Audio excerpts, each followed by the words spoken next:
பச்சை தோக்கட்டான நீ வறுத்து சாப்பிட போகிறான், வாங்க பார்க்கலாம். பச்சை தோக்கட்டான கடிச்சு சாப்பிட போகிறேன். மாரி மாரி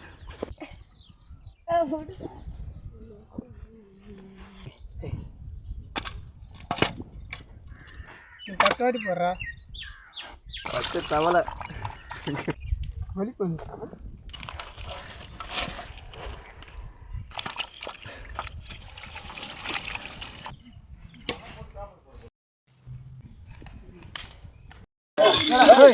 தண்ணியில் தாவிச்சு அது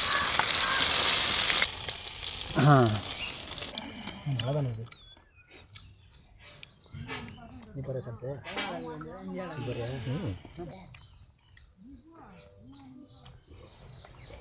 இந்த பச்சை தவளம் போட்டு எண்ணெயில் போட்டு பொரிச்சு எடுத்து சாப்பிட்றது எவ்வளோ டேஸ்ட்டாக இருக்குது, அருமையாக இருக்குது.